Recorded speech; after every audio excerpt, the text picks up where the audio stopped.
welcome back, guys. We are going to be starting episode 6, I believe. We're getting pretty close to the end of our first season. If you guys are seeing this episode for the first time, make sure you guys watch the old episodes on the YouTube channel, catch up on the story. It's a good time. But if you guys don't know, we've got Covertgoblue, Covertgogina, and Airball as our players. And we have a wonderful DM in MoxRuby, or Ruben Bresler. In the info description below, those names will be there. If you guys want to check out any of our other content creators, please do so. And also, real quick, shout out to Cool Stuff for sponsoring these 8 episodes and for helping us create some awesome content. Make sure you guys check out Cool Stuff for all your D&D and Magic needs. We have a Degen code for 5% off. It tells them that we sent you and helps us run more events. So I'm going to go ahead and let MoxRuby kick it off. Hi, everybody. I'm the internet's Ruben Bresler, and this is Degens and Dragons. Playing with me are the 3 people that were introduced by Nerdgirl, as well as Nerdgirl. They are playing some characters, and their characters are named Bianca. Bianca is a Leonin cat girl druid. There is Airball playing Airball, the Warforged artificer of interesting other planar origin, which we got into a little bit at one point. We've got Jen, who is a Capennin paladin, sort of a shakedown heavy kind of situation there. Oh, I forgot to mention Bianca. You are from Alara originally. And did a little bit of traveling around before joining the Plane Jumpers as well. And then, of course, Varian, the rogue, brooding over there in the corner, played by CGB. And he's from Dominaria. So these 4 people were sort of handpicked to join the Plane Jumpers and sort of do jobs that the Planeswalkers don't really necessarily have the time or the capacity to do. And currently they are on the plane of Kamigawa. The job that they were tasked with doing by the Wandering Emperor was to locate an escaped convict, a gang leader named Fang, who runs the Okiba gang and is himself a Nezumi motorcycle rider. They went from Eiganjo, the seat of the empire, into the city of Tawashi, the city's center in Kamigawa, and decided to collect some rumors, got some rumors, and found that perhaps their best course of action was to follow the trail, which was inside of a sewer system, to Sokenzan, which is a mountainous, snowy machining district.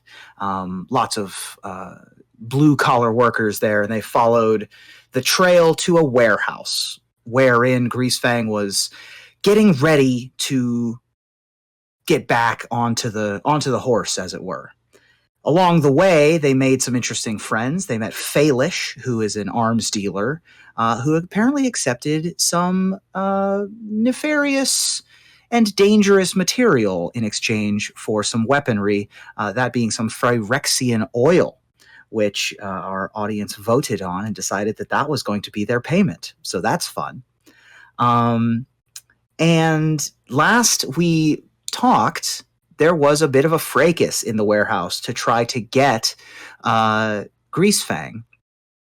While most of the party was fighting and having a barroom brawl with a dozen Nezumi, all the while opposing gangs were an opposing gang coming to also take on Fang, that being the Mutokai gang, led by this is the Toad Rider gang, and they were sort of beating down the door.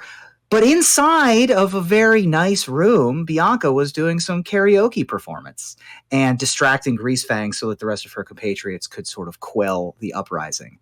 They ultimately did defeat those gang members and shot out the back, thanks to an overpowered conveyor belt, into the Sokenzan Slag River, where they floated down and made their way back to the sort of into town, into Tawashi, where they are now at Hank Yoshido's tech shop, where they are going to perhaps lay low for a moment and ask some questions. But because they've been successful in their main mission, our characters did indeed level up. So, yay, we're level 2 now, everybody. Before we go any further, does anyone have any questions as it pertains to leveling up? I've never How used this do we website. do it? Yeah. Great. I don't know. So, everyone open up your D&D Beyonds to... I have all my tabs open. I'm so ready. Great. Please turn in your hymnals. No, turn your... so go to your character sheet, and then let me also go to one of your character sheets so that I can direct you more ably. All right. So as you have your character app open and you click the Manage button directly next to your name, you're going to get a pop-up on the right side of your screen. There's going to be an option that says Manage Character and Levels. Okay. Does everybody see that? Mm-hmm. Yeah. Great. Got it. It'll take you to your character builder page where you are going to see a level and then a drop-down menu of numbers 1 to 20. I'm going to go ahead and assume none of you are multi-classing right now. If you want to multi-class, let me know. But this will take you up to your second level of whatever your class is. So if you change the 1 to a 2, you are going to unlock some options. I have some interesting I don't know what ones. these are. Some of you are going to have the option to pick a subclass at this point. How would we know?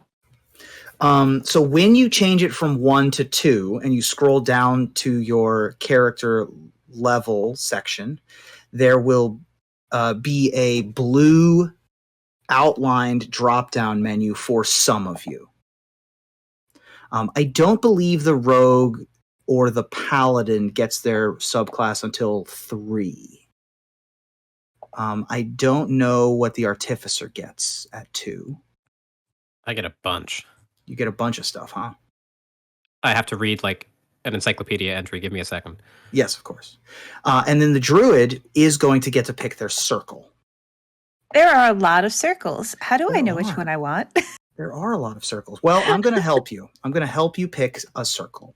Let me click over to Bianca's page. Fortunately for the rogue and the paladin, you two are going to get some bonuses. I believe that the paladin now has Divine Smite. Is that accurate?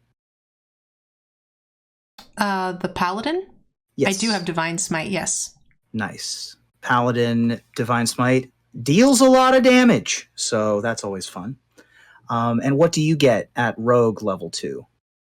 The only thing I see that says second level is Cunning Action. Ah, yes. So you get the ability with your cunning action to be more nimble effectively. And then at at level 3, you'll choose your subclass, which will sort of change how, not necessarily change how, but enhance how you want to play.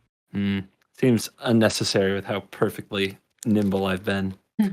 I mean, in terms of mechanics, it is helpful.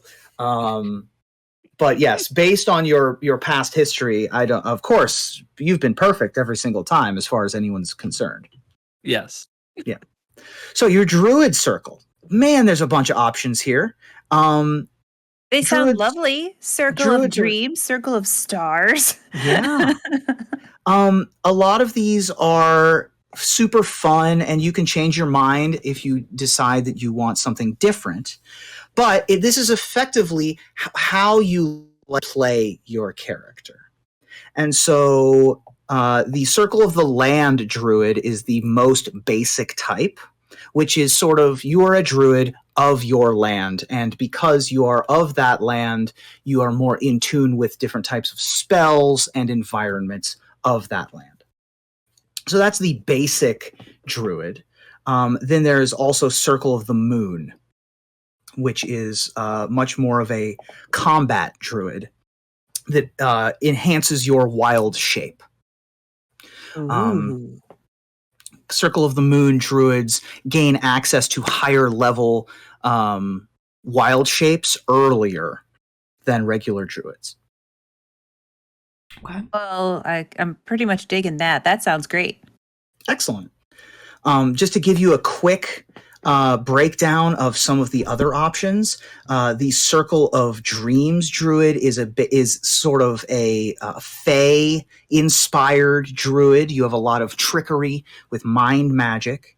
The Circle of Stars druid, I actually played one on a streamed game.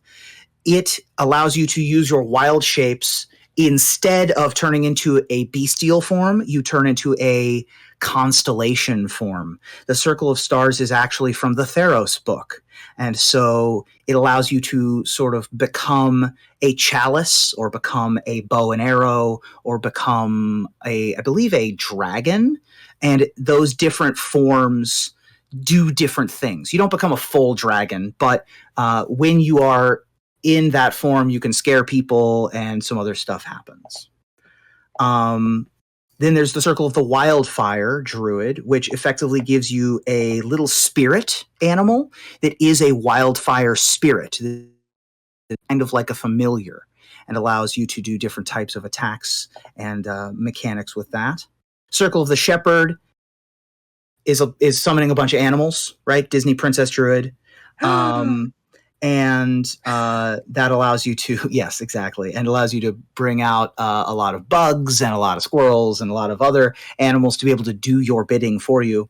And then Circle of Spores is from Guildmaster's Guide to Ravnica. That is a classic Golgari style druid that uses spores and fungus and mushrooms to enhance its abilities.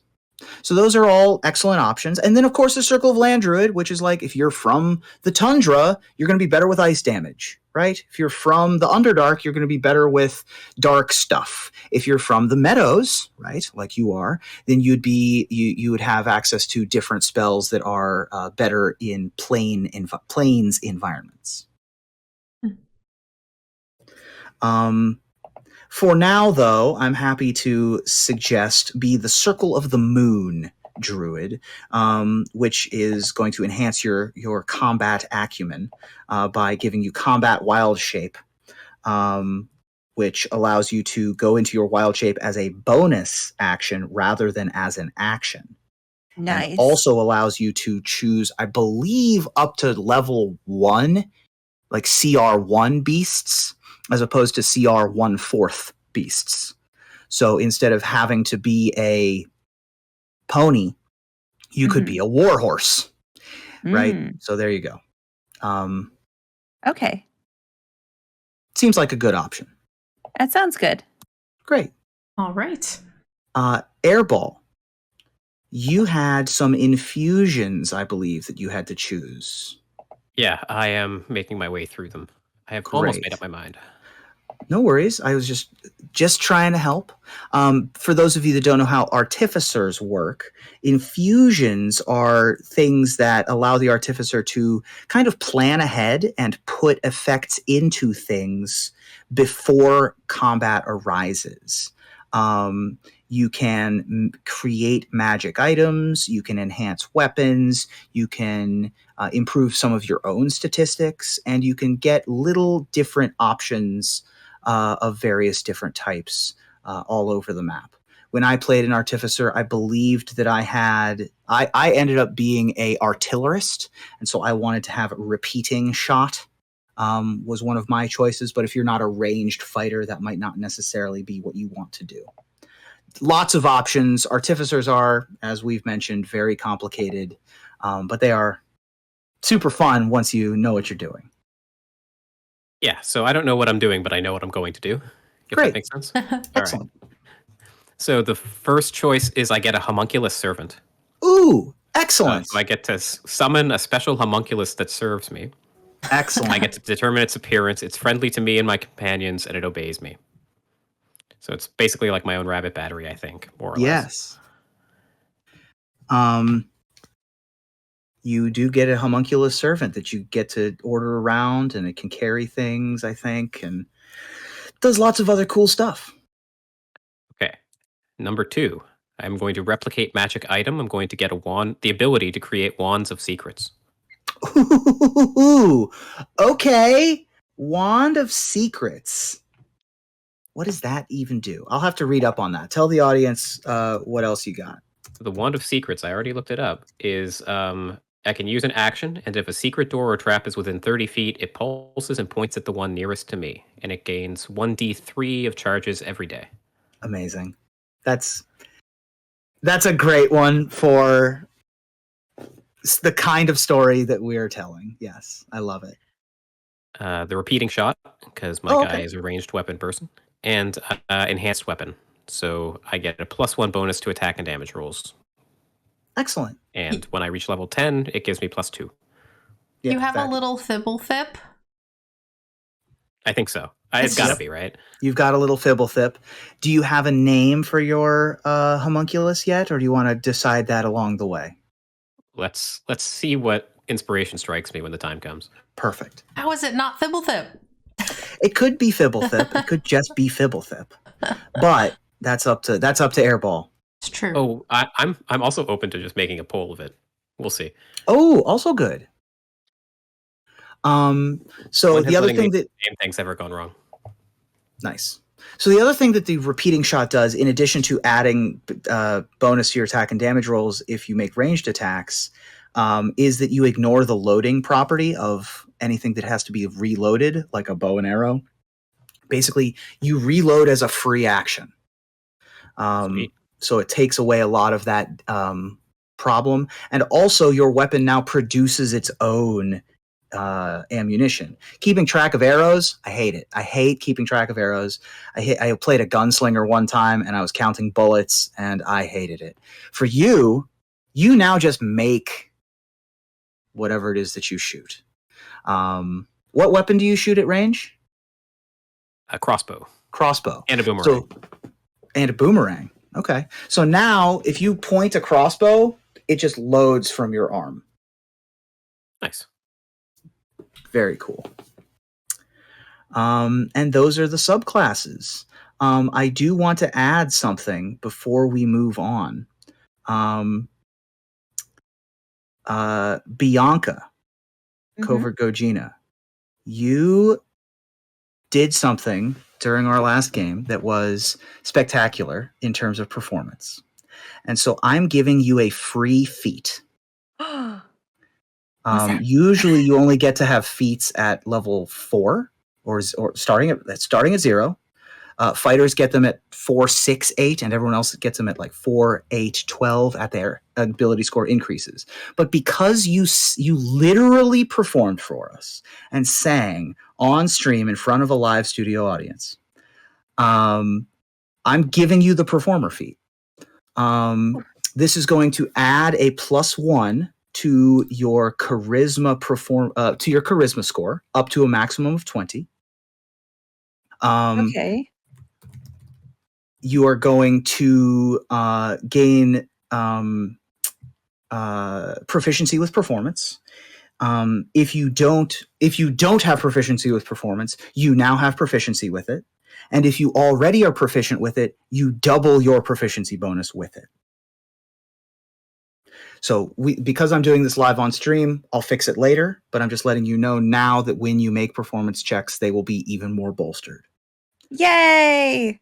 Additionally, when you're performing and you try to distract a humanoid that you can see and who can hear you, like you did last game, you can make a performance check against the humanoid's insight. And if your check succeeds, then you just grab their attention. And that means that their perception checks, their investigation checks, they all do them at disadvantage while you're performing because they're just wrapped in their attention of you. So that's kind of how feats work. Feats give you a little tiny bonus here, a little tiny bonus there, a little tiny bonus here. on a very specific set of circumstances. And because you sang for us, I wanted to give that to you and to Bianca. That's Yay, awesome. thank you. Of course. Is this the point where I also change spells while I'm on this screen? Sure. So if you go to your spells list, you should have access to, because you're a moon druid, you aren't gaining access to any more spells, but the number of spells that you can cast, I believe, goes up. The number of spells you can cast per day, I should say. Okay. And so if you have more spells that you can prepare, you can also prepare additional spells. As a divine caster, things like paladins, clerics, and druids, every morning they wake up and they pray to their god, and they get access to all of the spells on the menu. And so it's very, it's a analysis paralysis oftentimes to pick spells, but you're going to have access to some more spells. No level 2 spells just yet. Okay.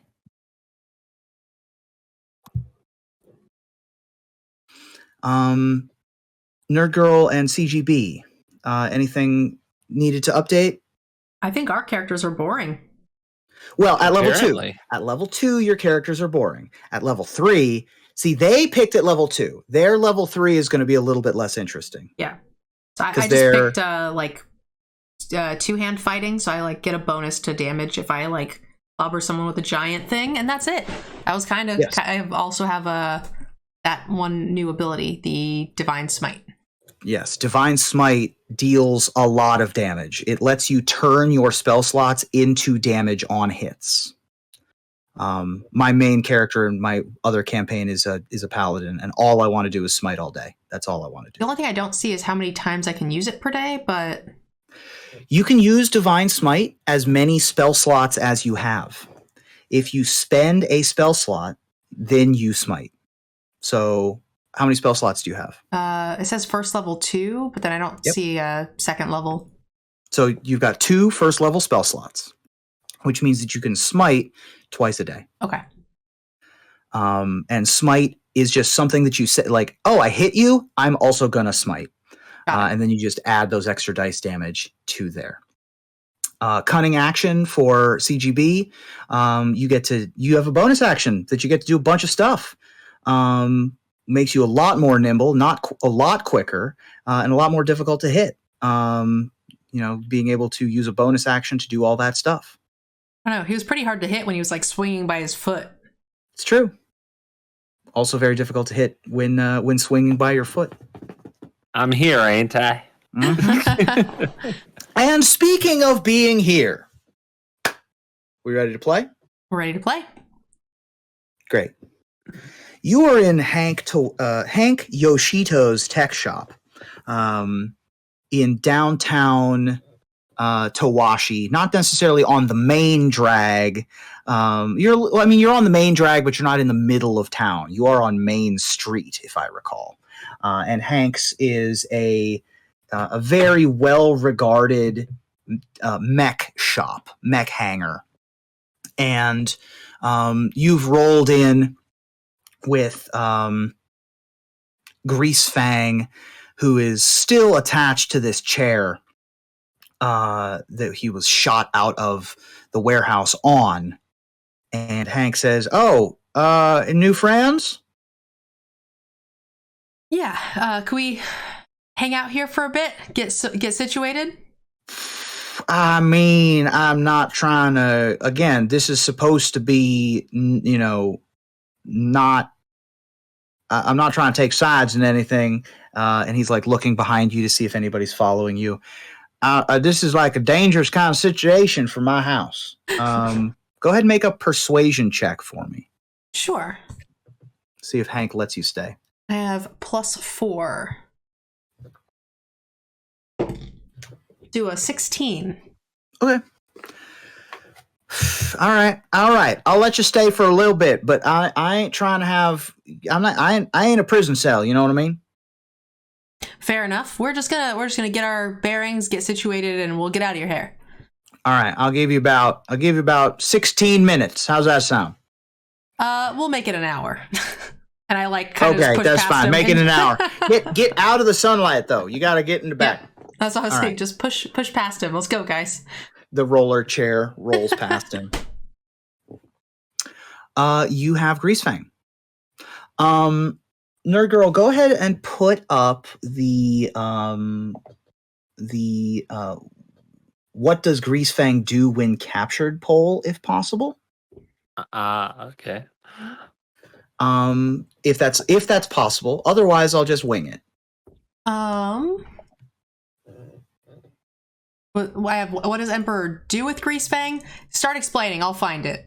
Oh, what does Greasefang do when captured? So, Greasefang could react in a number of different ways to being captured here. Does he, A, try to bribe the party in some way, try to convince the party to let him go, try to make an allegiance with the party? Does he instead tell the party that the Emperor is corrupt and that in fact he is the good guy, and tell the party, whether factual or not, his version of events?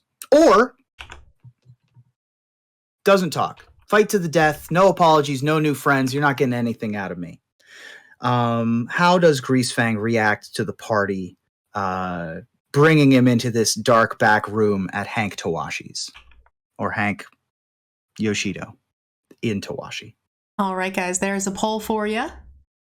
Get this right, chat. Do not mess this up for us. We just leveled up. So he is sitting there, and he is quite stolid and not saying much just yet. What preparations or what actions are you going to make as he sits in this office of the garage? Or what would you like to do otherwise? So we're in are we in the main area with the cars and stuff? No. Now you're in the back. Hank got you out of the main area. You are in a side room. Can I head? Is it possible for me to head to the roof so I can keep an eye out? Sure. You can get up on the roof. Okay. I'm going to keep an eye out for intruders and unwelcome folk. Okay. I am staying close by, and I am making a big show of my amazing claws. I'm doing a lot of drumming on the desk, or getting out a nail file, just making it very clear how sharp and dangerous I am, so he shouldn't mess with me. I love it. So do you stay in the room though, right? Yeah. And Airball, where do you go? I was thinking of talking to Hank and seeing if we could do anything to upgrade this mind link mech. Okay. So probably in the front area, I'm guessing? Yeah. Okay, so that leaves me and Bianca with Greasefang. So I'm gonna ask Greasefang, so tell me about that weapon that you ordered from Faelish. I don't know what you're talking about. We saw it. That's how we found you. Oh. Awkward. No, I'm not talking. I'm not talking to you. Would you rather talk What? to the warden? Go ahead and make an intimidation check at advantage, because the nail clicking and the disadvantageous situation. 21 and a 6. Oh, yeah. The weapon that listen, I just got out. I was not prepared for this kind of you all rolling up on me like this.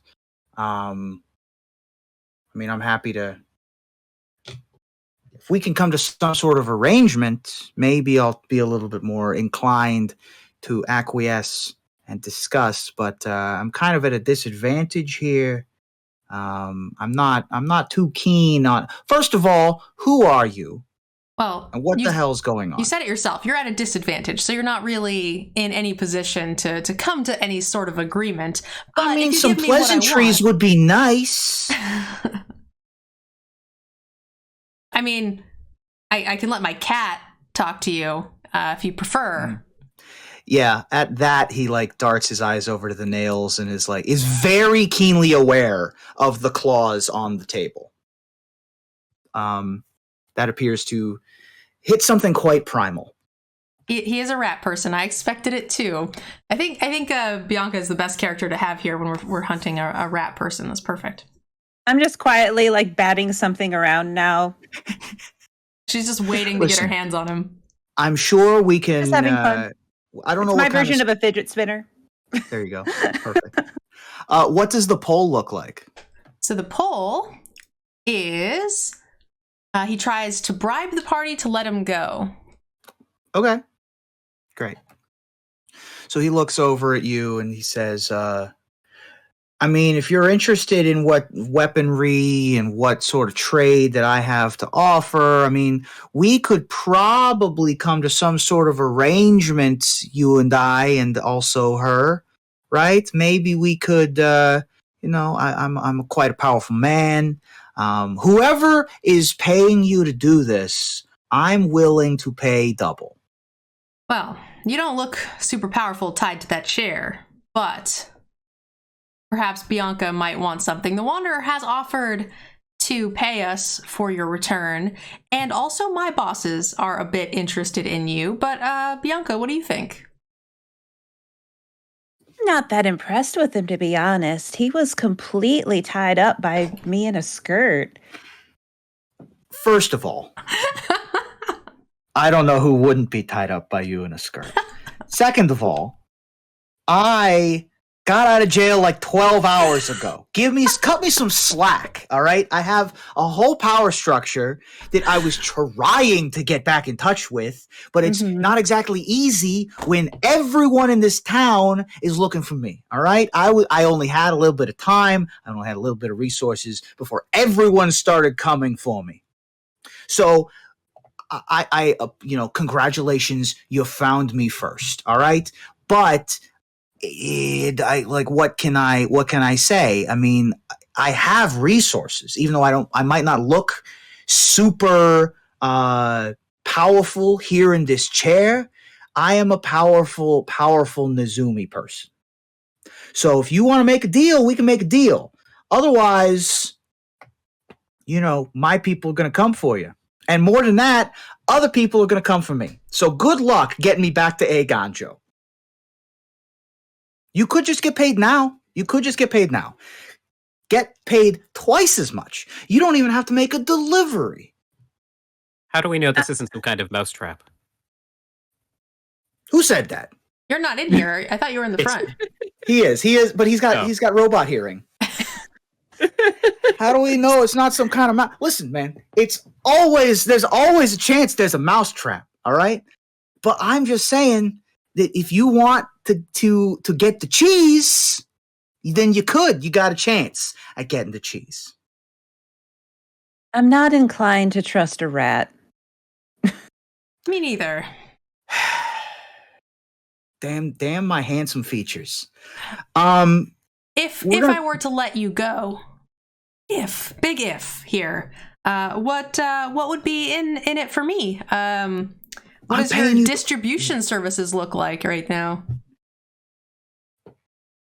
What do my distribution services look like? I mean, once I pay you to get me out of this chair and I can leave, then perhaps we can come to some sort of barter agreement. But until such a point as I can reach my contact information, I don't think that we can discuss that much further. Well, it looks like you're going to stay in the chair, because I'm not really interested in your couple of, 100 coin here, but I am interested in your organization. All right, keep talking. Well, briefly, we're going to cut to the roof. Make a perception check for me, and if you're keeping an eye out for anything in particular, let me know.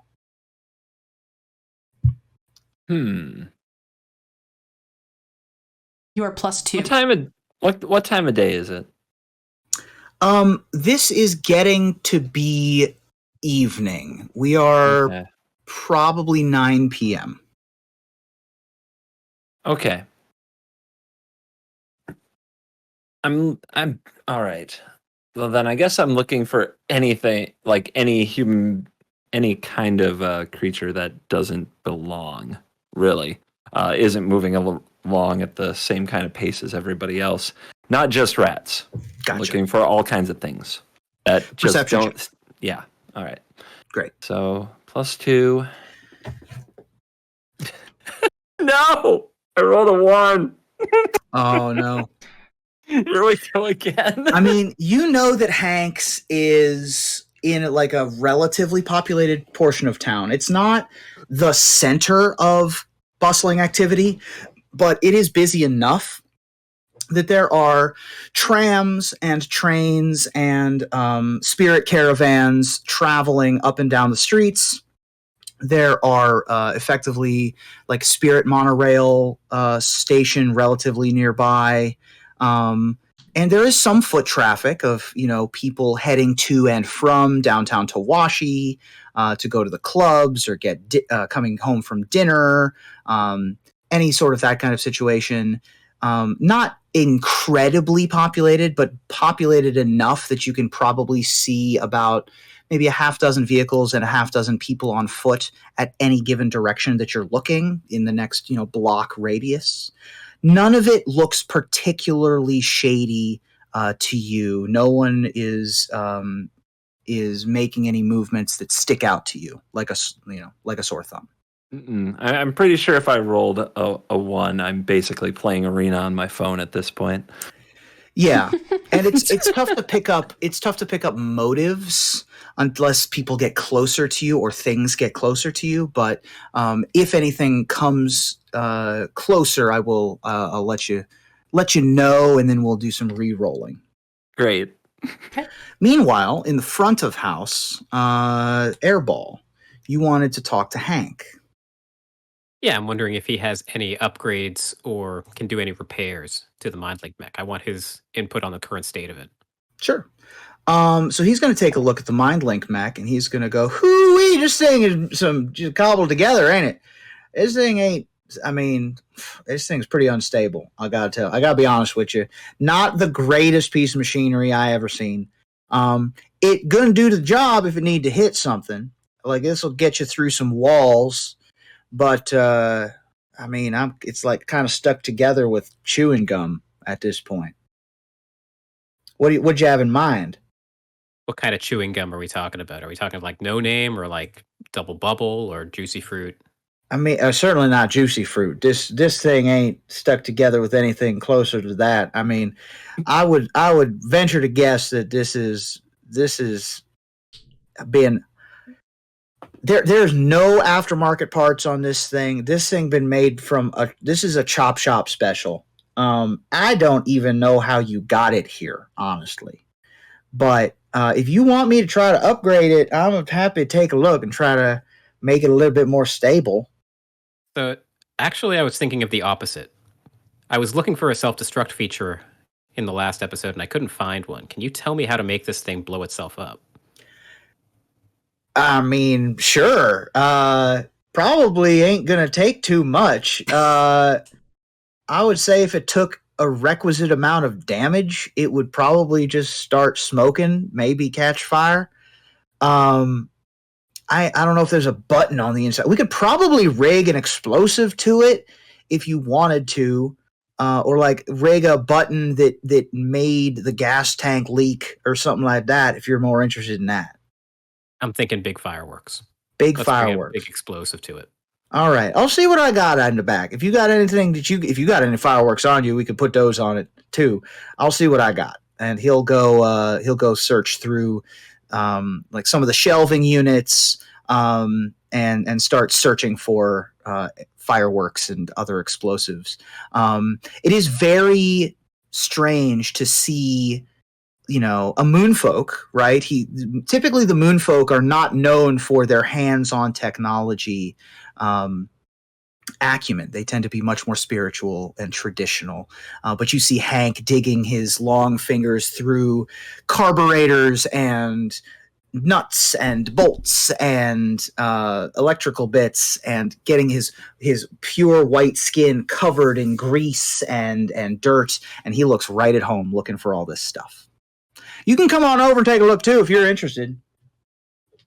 Sounds good to me. I don't like to interrupt a man when he's got his greasy hands on all those nuts.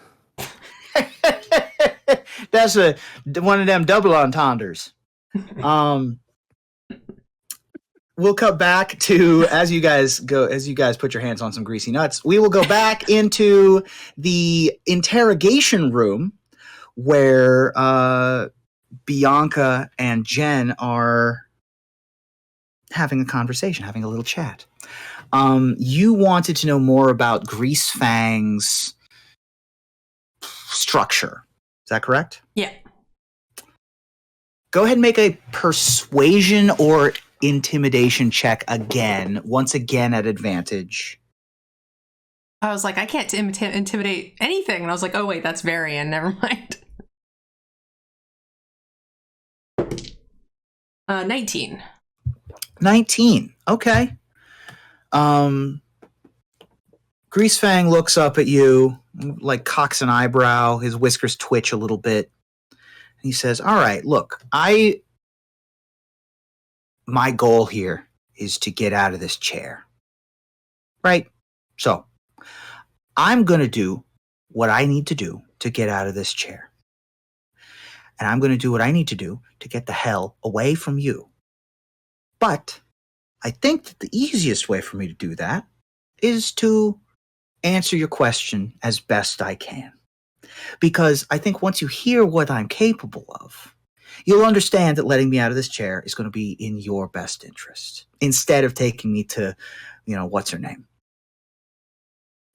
I have, under my command, hundreds of foot soldiers, spies, thieves, gang bosses, people who can cause a little anarchy, people who can cause a bit of a ruckus, people who can cheat and steal and get things for me, but also people who can get me powerful things and get me into rooms where powerful people might be willing to make deals. I get the sensation that maybe you'd be interested in something along those lines. I don't think that this is your first time doing an interrogation. So I think that maybe we can come to an arrangement, perhaps not for money. Maybe I was offering the wrong thing. I was offering the wrong thing to you. Well, I should be offering you power, right? Not me, per se. I have to clear this with my fellow companions as well. But you're either going to the warden, as far as I'm concerned, or you're working for my boss. Who's your boss? Well, you see, my boss is from another plane, but he needs some help with distribution here in Kamigawa. I'm listening. Have you heard of Halo?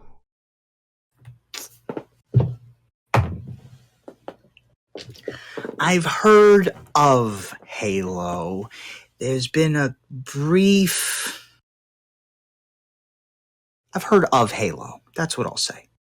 Well, we are looking to expand our distribution here on Kamigawa, and I think you might just be the rat for the job. I could come to that kind of arrangement. Bianca, what are you doing? I am listening, waiting, and hoping I can have an aside with Jen, but I want him to keep talking as long as he wants to keep talking to her.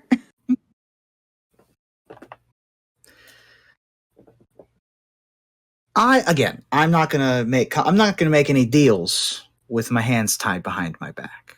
But I think that what you're offering is very attractive to me.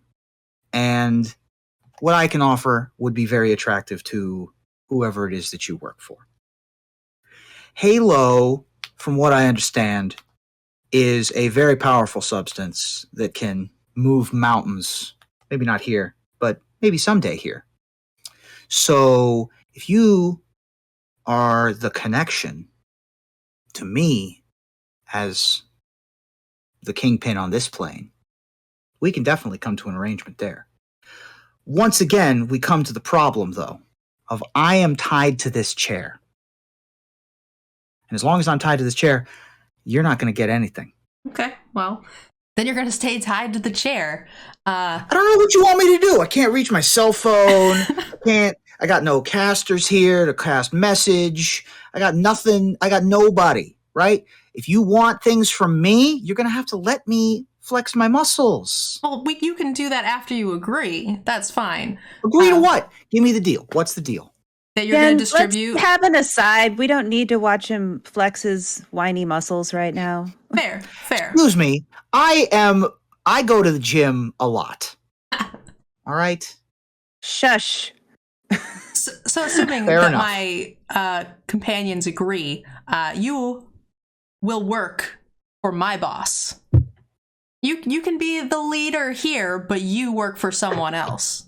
And then you will distribute Halo and send shipments back to us. I'll let you think about it. And then I'm going to pull Bianca aside. Okay. Are you staying in the same room or are you going back out to the front room? We're just going in the corner, just out of earshot. I mean, if you think you're out of earshot, then you can whisper. Okay. We can. Jen. Why don't we leave the door open so we could see him and just kind of go a little further into the next room? He's pretty good and tied up. Okay. So you go back out into the front room to have a little bit of a conversation. Go ahead and you can do that. What's up? Jen, what are you doing? Well, I mean, the Wanderer offered to double the money she gave us, but that's just loose change. I have possibly bigger plans if the team is open to it. Jen, it's a little self-serving though, don't you think? I mean, this only benefits you. This doesn't benefit the team. Why not? The whole team can benefit from it, is what I'm saying. That's why I was going to clear it with you guys first. But the whole team can benefit. You definitely benefit. Well, whatever we set up here, Obnixilis pays the team, and we all get paid. I think If this Obnixilis is about power, though, we're working for the Emperor right now. How much more power do you want? I mean, we're the Emperor's errand boys, but that's not exactly end game, is it? He's a bad guy. Don't you want him off the streets? I mean, these aren't my streets. Bianca, make a history check for me. Okay. Just roll a d20. Yeah, and then add history if you have any bonus to it. I got a 19 plus 0. Okay. Nice. I believe this is the first time that Jen has said the name Obnixilis to you. Okay. And that is a name that I'm not sure you've heard of before. But with a 19, I'm going to let you choose. Bianca has been to several planes upon which Obnixilis has also traveled. So your interaction you may be aware of Obnixilis. And you know that Obnixilis is also not a good guy. Maybe not as bad as Greasefang, maybe worse than Greasefang. You don't necessarily have great context as it pertains to Obnixilis. But you are vaguely aware of this entity. Okay. Look, Jen, I don't know much about Obnixilis, but from what I've heard, he's not a great guy either. Who are you even hanging around with these days? I know we were out of touch for a while, and now we're back together as a team, but I don't even know the circles you're traveling in anymore.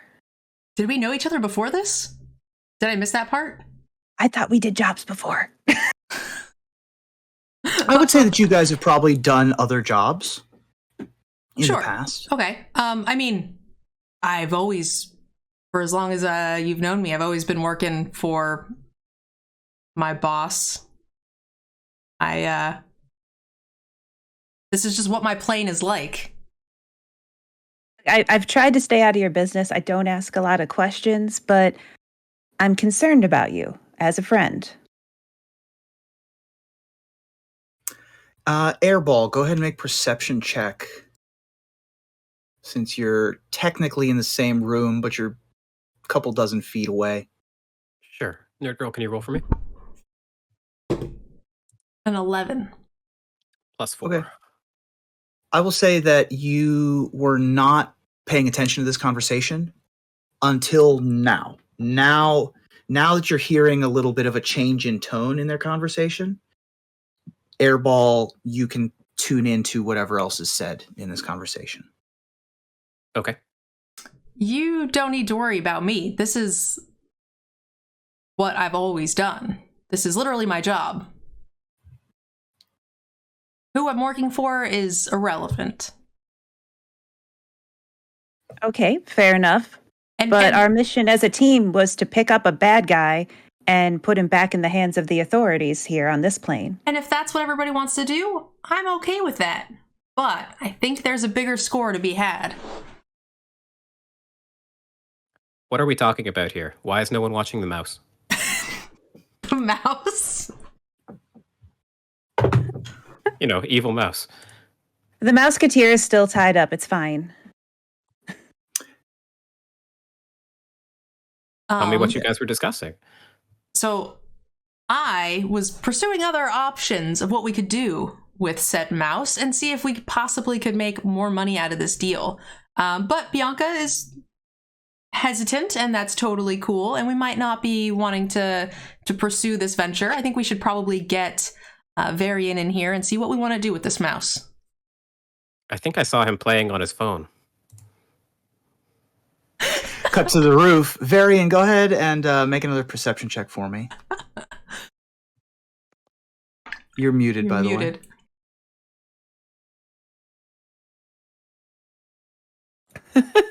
Okay, Nerd Girl, I want you to roll this because if I'm going to hit any more ones, I want people to see it. Just throw the dice away. You rolled an 8, and your perception is +2, so 10.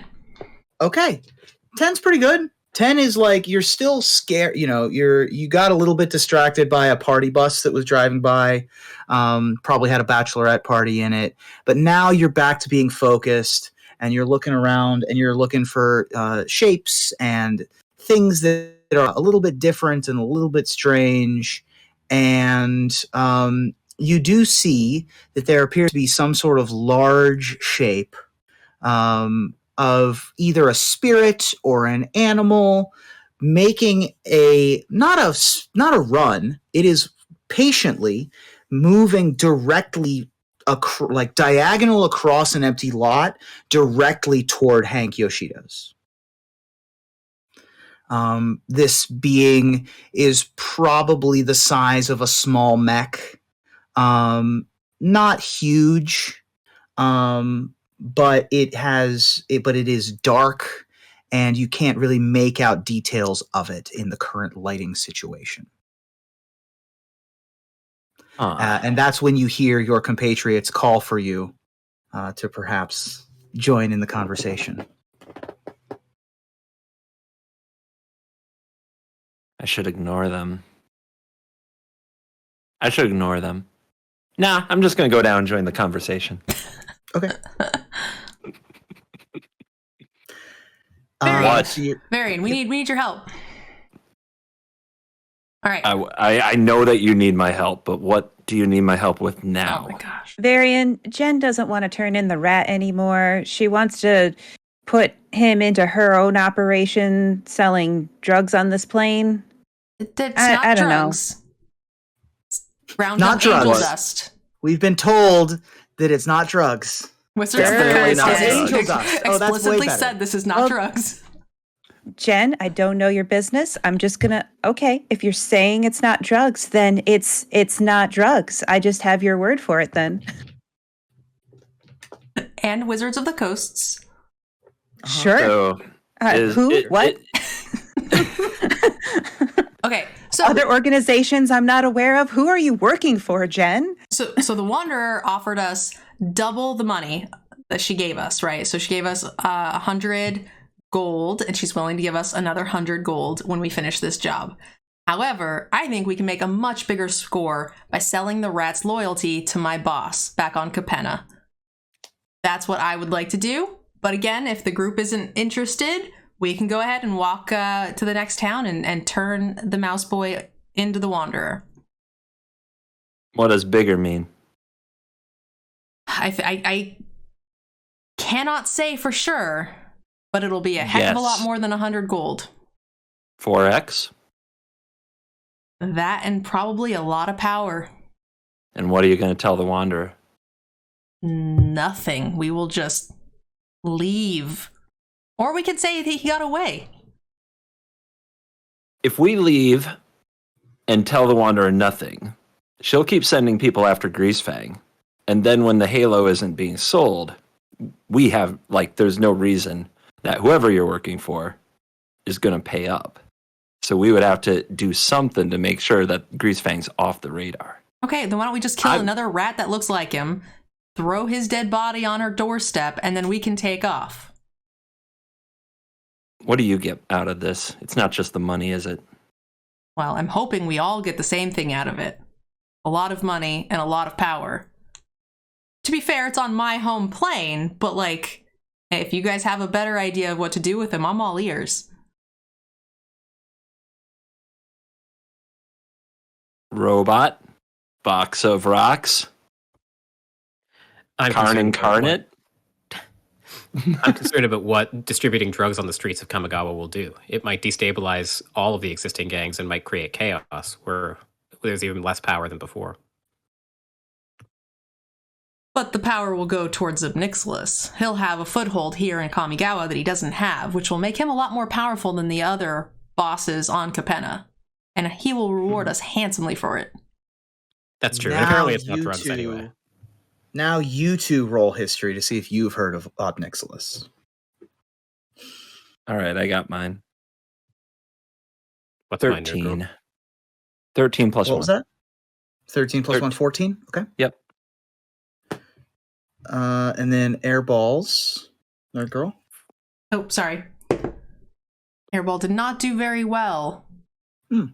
plus 4 to whatever you got. 9. Okay. Airball. Obnixilis is a name that is in your database, but you have managed to not pick up a ton of information on during your time. While you have knowledge of planes, and Obnixilis has been to many planes, it's like ships passing in the night. The details are fuzzy at best. You don't have a ton of information on who this Obnixilis person is. Varian, you have a little bit more knowledge of Obnixilis from your time on Dominaria, because while Obnixilis himself has not been to Dominaria, Obnixilis did once acquire the Chain Veil, and the Chain Veil then was passed along to someone from Dominaria. And you are aware of the power of that artifact and the power of planeswalkers that wield it and the evil therein and things along those lines. Obnixilis is a character that you do not have direct interaction with, but this is kind of a ghost story, a tale that planeswalkers tell their children. Better eat your vegetables, or Obnixilis will show up on your doorstep. Am I aware he's a demon?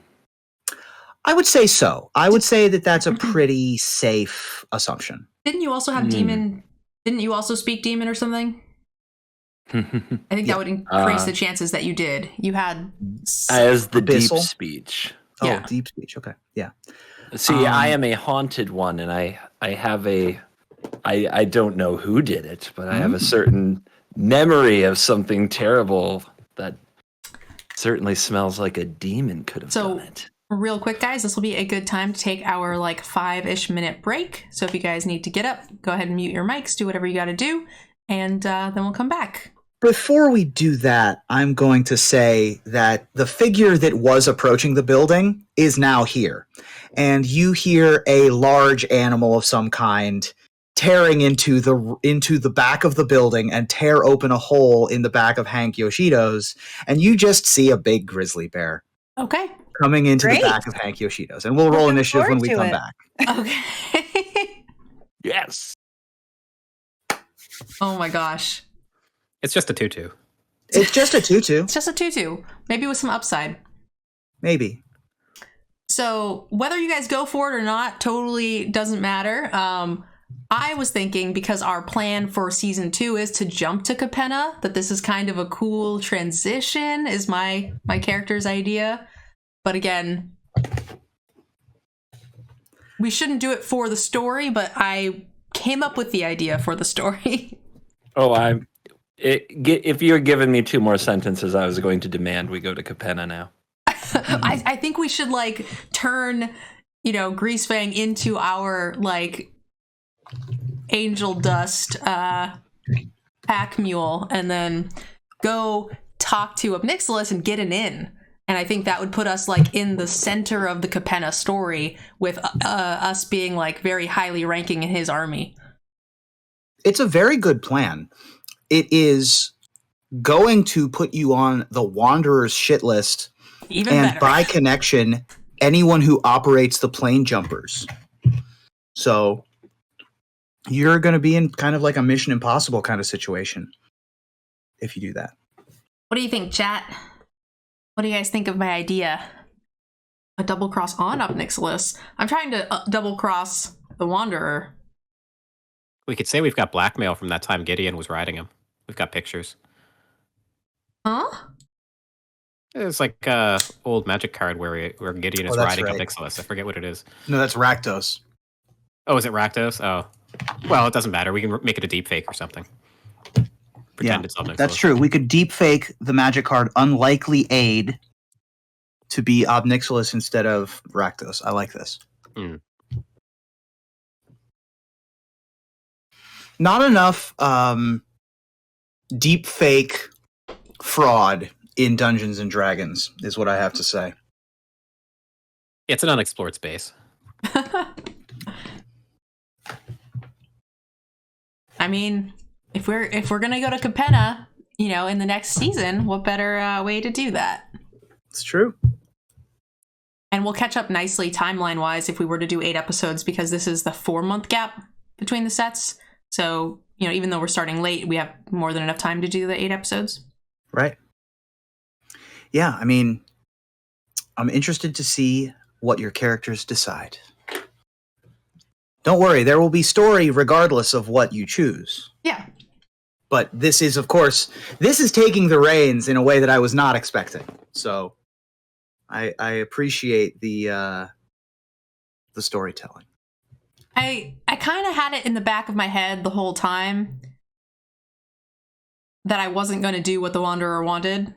Originally, I tied that guy up in the sewer, and I was going to hand Greasefang over to their gang and try to make more money that way. But that option got cut off. So I don't know. Selling him to Obnixilis and putting him under Obnixilis banner seems pretty legit.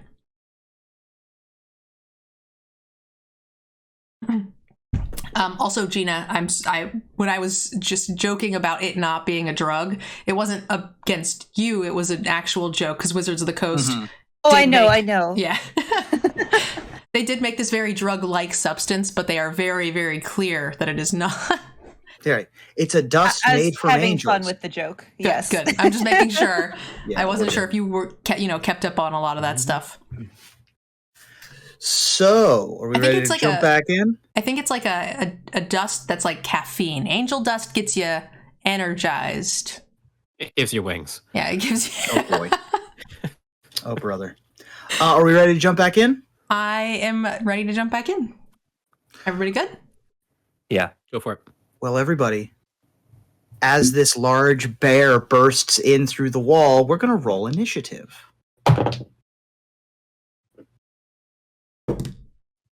20. Wow, that's a high number. Ew. Mine is a 9, and Varian's is a 10. No. I rolled my own. Oh, sorry, I meant airballs. Okay. Airball is 10. And Jen is 9. And yours was it 2? Mm-hmm. Sounds like the bear is going to get to clobber us at least once. I rolled a 20. Let's go. All right, Varian, you are going to be up first. This animal tears open the wall in the back of Hank's shop. I'm going to say that a gaping hole big enough for the bear to see inside of the office and of the conference room where Greasefang is opens, and you can see through the door into the conference room this giant animal. And that's what you see. This bear is not just a bear, by the way. It does appear to have like skin made of bark, almost, sort of like a tree bear. Oh, Man bear tree. Man bear tree. Okay. I don't think I have a lot of... I guess I don't know of a lot of things like actions that you can do other than attack things. Throw a bunny at it. I mean, I have the rabbit battery. I have a dash, disengage, or hide cunning action I can take. I don't know what I would be doing with any of that. So if you hid and then attacked, that would grant you advantage on the attack. Okay. Interesting. If you attacked and then hid, it wouldn't, and successfully hid, it wouldn't know where you were. Disengage would allow you to go up to it, hit it, disengage, and back away without getting attacks of opportunity. And then dash, of course, allows you to use your movement speed. Not necessarily necessary in this closed quarters here, but those are what those abilities do. And I'm just gonna assume we wouldn't be rolling for initiative if it were here to be nice. Like my senses should be tingling that we're under attack, right? That is a safe assumption. Animal friendship does not have a chance here. I'm last. Okay.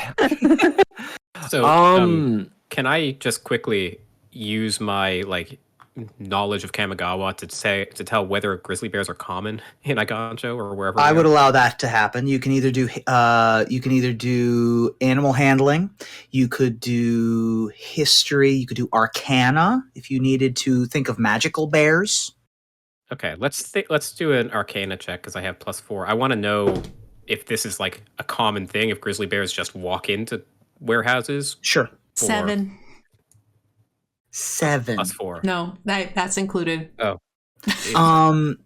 Okay. With a 7 arcana, you would know that it is not usual for bears to just tear open the backs of garages.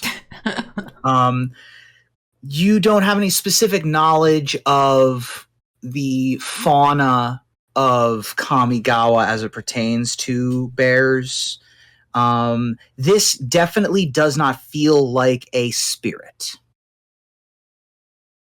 Being a very animated plane, I've just...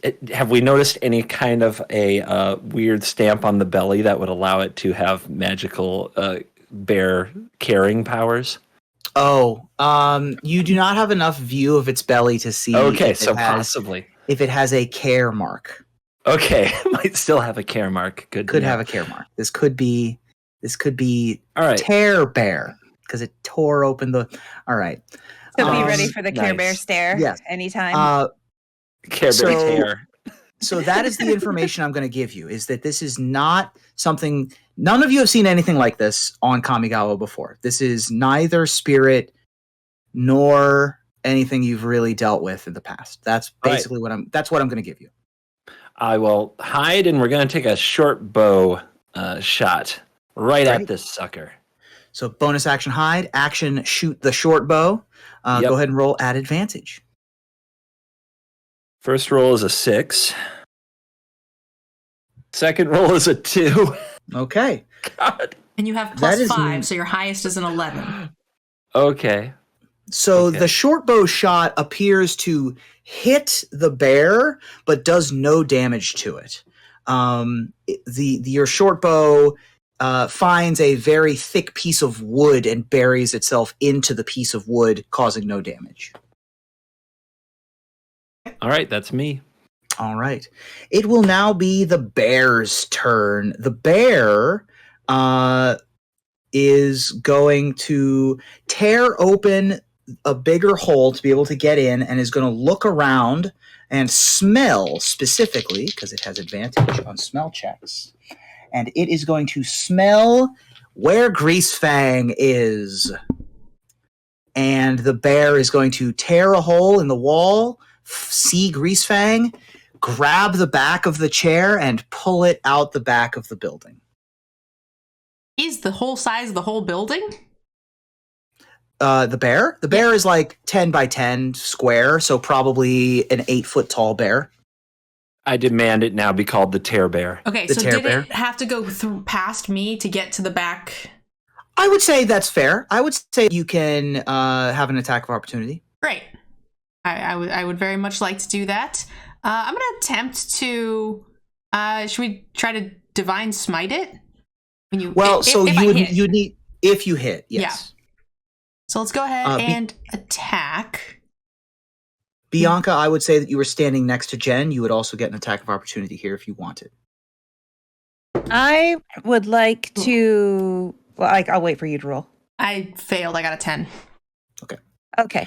10 is so you do have the attack of opportunity, but it's so quick. It all happens so fast that your sword, similar to the short bow, it does hit the bear, but there is no effect. It sort of splinters off some of the wood. Bianca, sorry. Go ahead. Okay. I would like to do my first combat wild shape, and since the grizzly bear has, So this Go this would be just an attack of opportunity. okay, so I can't do a bonus can't- action right now. Can't do a bonus can't action right now. transform. Only reactions. Okay. So you Okay. could swing at it, or if you have another reaction. This then you doesn't could count do- as your turn. What this is that the monster came too close to you, that it lets you get an extra attack. Correct. Okay, then spear. Okay. Stick 'em with the pointy end. All right, so is it 1d8 plus 1? So Or- 1d. So you would roll to see if you hit first. You have a plus Okay. 3 for your spear. It's near where so when you look at your range, next to that says hit/DC plus 3 for spear. That's what you add to your D20. Okay, so just roll a d20. Mhm. Okay. 18. 18 will hit. Go ahead. Now you would roll your damage, which is the d8 plus 1. All right. That's a 6. So All plus right. 1. Takes 6. So takes 7. Yeah. All righty. You're able to find purchase between some of the shingles and get the spear in there as the bear rushes past you. It does look like you've dealt the bear some damage, and it bleeds a little bit on the ground as it rushes past you. But it is dragging the chair that has Greasefang in it out the back of the building, and Greasefang goes, "Hey, I didn't make a deal with the bear. This is not what somebody help me, please." And the bear, with surprising intelligence, is here on a mission. And that's its turn. Okay. Next up is going to be Airball. It's still like kind of in the building, right? Like within range It of is. us? Okay. It would still be in range of you, yes. It's only in order to drag something, you move at half speed. And even though this bear has a faster speed than a normal walking speed, it took some amount of time to get in and then took some amount of time to get out. So it's basically still on the threshold of the hole that it made. Okay. Okay, am I in the mech or no? I would say you're not in the mech right now. You were digging through Nuts. The greasy Bits. nuts. Yeah, yeah. right. Would getting into the mech take my action? Getting into the mech is an action, yes. And that's it for my turn. I can't do anything else. On top of that. Unless you have a bonus action. You would have a move with the mech. Okay, let's go Power Ranger it up. Let's hop in the mech and move towards Greasefang. Okay. You hop in the mech, action, turn the key, chug, chug, chug, chug, chug, and now that there's a hole in this building, you can just make another hole in this building. So you are able to go through the regular sized door and get right up next to this bear. It is not going. You're not going to have an attack, but you do have a bonus action if you have it. Anything. Okay. And just for my information, was Hank able to finish his upgrades on the mech? Not this quickly, no. He was still digging through stuff. This would have taken probably a long rest to be able to upgrade the mech. And it's only been, half hour, 45 minutes. Hank is now looking at his shop being torn apart and said, this is what I was worried about. I didn't want this to happen here. I'm going to retire. I'm going to retire, and I'm going to make a mech shop far outside this city. We've ruined a man's life. Okay. Can I... No, it's fine. We can rebuild it. It's fine. So for bonus actions, that just any action I can take with my own character, or is there some special limitation to that? There is a limitation to bonus actions, depending on what your character is capable of doing with bonus actions. If you click to your actions screen on D&D Beyond, there will be a subsection called bonus actions. You have 2 weapon fighting is your only bonus action. Got it. So the 2-weapon fighting bonus action allows you... Sorry? I lied. I keep mixing up Airball and Varian's character. You're right for me too. I think that's the same for me. Yeah. Yes, yeah, also it's only the same. 2-weapon fighting for me. Okay. Yeah. Which means that when you use your action to attack with a weapon, you may then use your bonus action to attack with an offhanded weapon. Got it. Your action this turn was starting your car, so you would not get to use that particular bonus action. Okay, so that's it for me. But you are right up next to it, so you would get attacks of opportunity if it tried to leave your range. Jen, you're up next. All right. So she stuck him with a pointy end, so it looks like she's got that under control. So I am going to lunge forward and try to grab the chair. I'm gonna try to wrestle the bear for this chair and get Grease Fang loose while everybody else is attacking the bear. Okay. Easy enough to do. You don't even need to make a check to grab the chair. It will take your action, but you did grab the chair. So Great. You have it grabbed. Can I pull on it to slow the bear Sure. from taking him, basically, is my goal? Let's do an opposed strength check now to see who tugs better. Uh-oh. I have rolled a natural 20 on my strength check. Oh, fudgesicles. Come on, you got I this. did not roll a natural 20. I rolled a 15 if it's just straight strength. It is a strength. I would let you do athletics. Still not a 20, though. Yeah, I rolled 17. a 22.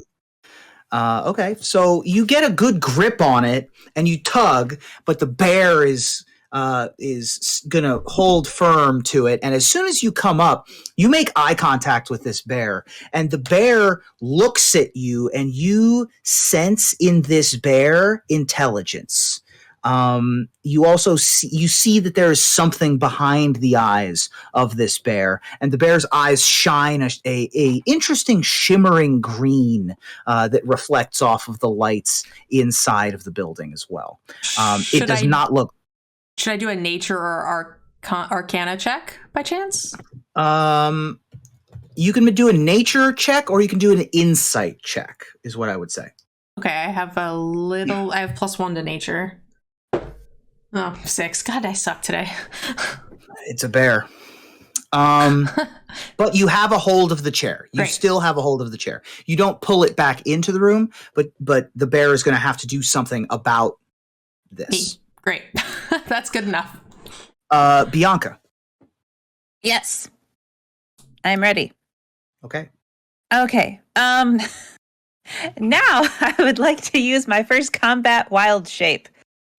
Because I can see this bear, and the grizzly bear has no natural predators other than other grizzly bears, pretty much. So I would like to become a grizzly bear just as big, maybe even a little bigger, if you'll let me. But to make sure that my friends do not get confused, my grizzly bear still keeps a little braid hanging down, and I'm still wearing the necklace pendant with the leaf on it. Excellent.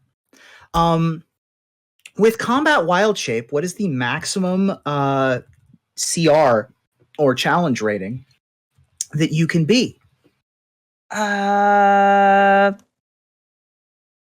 don't know. I believe that you Was can that be too a big? challenge. No, you're fine. I believe that you can be a challenge rating 1. So Okay. I'm going to let you be the same type of bear that I am, which is a brown bear. And I've Okay. linked that in our chat so that you can see the statistics. Okay. Is that your turn? Oh, that was your bonus action. Yes. So you actually have a full action now as a brown bear. Okay. It's a kaiju fight with bears. I love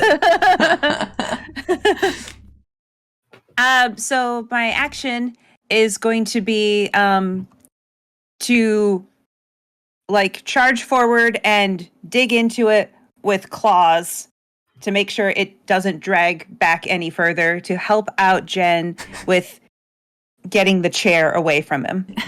Okay. Do you want to? Are you trying to dig your claws into the bear itself? Yeah, I'm just slashing at the chest, like in Okay. such a way that you should let go of the thing you have to protect yourself. Great. Go ahead and make. So you get actually, as a brown bear, you get to make 2 attack rolls. One with your bite and one with your claws. So roll a d20 and add 6 to it, and do that twice. 14. That one will 15. miss. So the bite, both of them are going to miss. Because of the bark skin that this other bear has currently on it. So you are able to hack and slash and, get your tooth down on a corner of one of the planks of this tree bark bear, but you're not able to get any real damage through to it. You are right up on it, though. And it is now, it also shoots you a glance with its piercing green eyes that belie some sort of different energy behind it than just your average bear. Can I do some sort of a nature check? I would figure out say if I can learn nature, about it? animal handling, insight. All of these are possible. Oh, animal handling is my best one. And just to clarify, that the numbers you gave were +6, including your 6? Oh, the rolls were 14 and 15, so +6 for each of those would be 20 and 21. Great. Let's do damage then. That's why I was clarifying, because Thank you. both CGB and Covertgogina have been giving just their rolls first. Got it. So just as a heads up, the DM will almost always think that that's with your bonus. Okay. Right. Yeah. Whatever numbers I get, I'm doing my own math, so I'm not going to do your math as well. Yeah, so but 20 and 21 both hit. The bite does go through, and the claws do go through, and it looks like it causes a good amount of damage. The bite is going to be a D8 plus 4 piercing damage, and the claws are going to be 2d6 plus 4 slashing damage. So go ahead and roll a D8 and roll 2d6. The D8 is a 7 plus what you just said, plus 4, so 11. Okay. And then 2d6 plus 4. Okay. A 2 and a 1 plus 4. So 7 more? Yeah. Okay. Deals a lot of damage to the tree. Okay. Can I still do my animal handling check to Yes. see what I can learn? Go ahead. That's 18 plus 4, 22. Okay. With your 22, you've just come into this new ability of being able to turn into a bear, and you have also figured out a way to make it so that your compatriots can see that you are not just a bear wandering in the woods. And you look at this bear across from you, and you are certain that it is also a druid that has turned into a bear. Okay. Ooh. We shouldn't be fighting. Intrigue. Also, can I just We say, should be I thought I was going to exchanging deal the recipes. damage in this party, but Bianca's been kicking my ass in every fight. Once you get, I mean, listen, smites deal the most damage. Once you get a smite in, it feels good. But yes, brown bear, no joke. Also, All right. so you do recognize a kindred spirit across from you, even though it is rage induced. And it's Can also I talk apparently to it as a free action? sure. Well, you're a bear, so you can talk to it as a bear. Who are you? Yeah, do your bear. Talk to me as a bear. And we'll talk to each other as bears. Who are you? Dungeons and Dragons. Let's do it. Yeah, let's have a conversation. I'm trying. Very embarrassing. Oh, who are you? What do you mean, who am I? Who are you? I can tell you're a druid. I'm a druid too. I can see that. But this one belongs to me. So we're all just What standing is- there and the bears just start grunting at each other. Yeah. You don't have to do this. Who do you work for? Interesting question. Who do I work for? I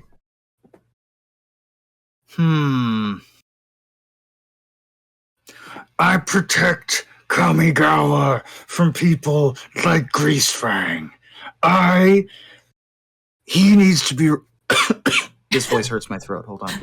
Yeah, you can Not unbear easy. a little bit, Yeah. I think. I need him off the streets.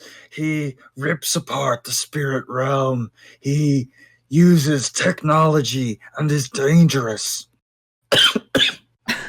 I make meaningful eye contact with you. Like, we're on the same side. I want that too.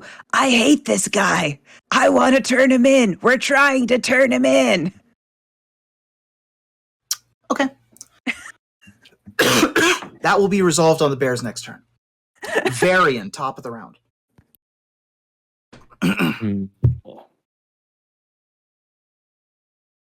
Man, I don't feel like combat.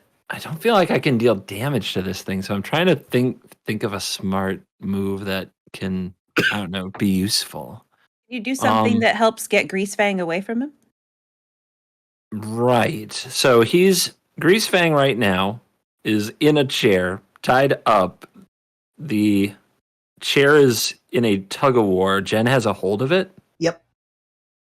And appears to be at kind of a stalemate with this bear.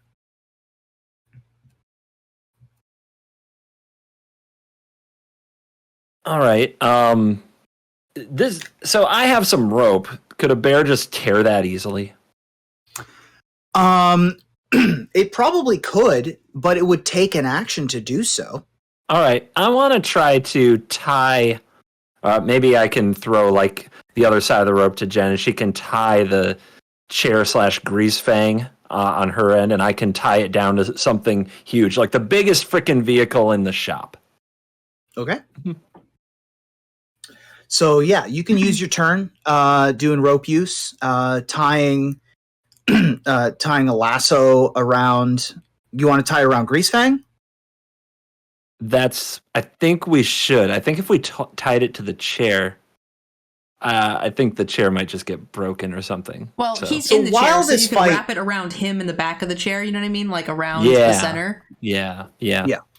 So while this fight is happening, I do want to just point out Greasefang's situation, which is Okay. he has been incapacitated and kind of almost drowning recently, and then dragged to this auto body shop, still tied up by Bianca's karaoke performance / binds.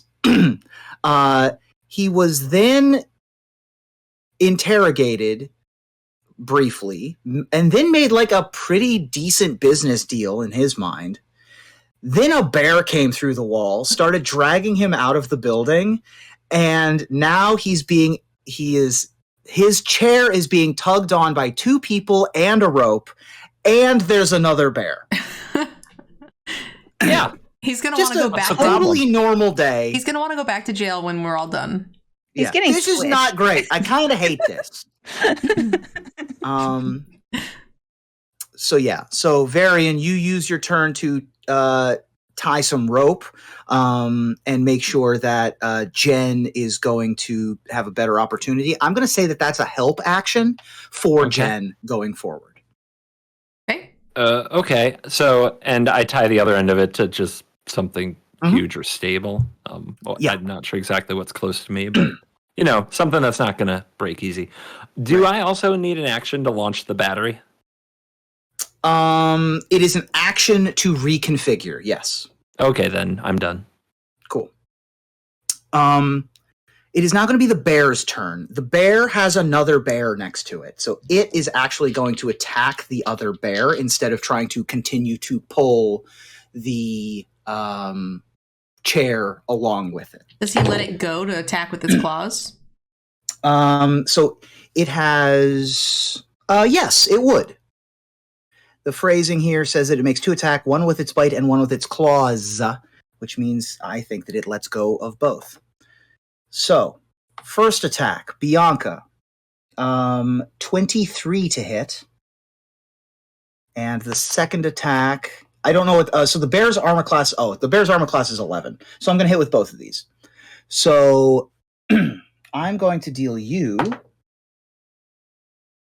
that's the max, 12 piercing damage to your bear form, and 13 slashing damage to your bear form. Does her hit points go up to the bear hit points too? So your hit points are the same, and then the bears go on top of that. Okay, so my hit points right now are 17 plus 34. Correct. And the 34 is what's 25 damage. Right, so you just took 25 damage. So 25 bear damage. Yes.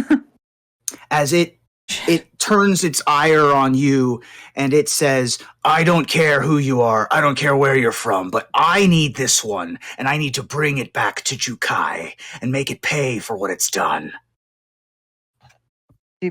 I know who Jukai is? Make a history check for me. Pretty low. I'm really glad it didn't hit me. 10? 10? Yeah, Jukai is one of the states, one of the regions of Kamigawa. The Jukai Forest is where many of the particularly the druids and naturalists and rangers and people like that live. Okay. It's a very spiritually centered location, as opposed to places like Sokanzan and even Takanuma, which are much more technologically advanced. So not to rewind or anything, but I was right next to him. Did I get to make an attack of opportunity when the bear tried to attack Bianca? Or no? So it did not move. It did not move. Okay. So it has not moved out of your range, so no attack of opportunity. Okay. That will be the bear's turn. It is now Airball's turn, though. So I'm wondering, is it clear to me where this druid is trying to take Grease Fang?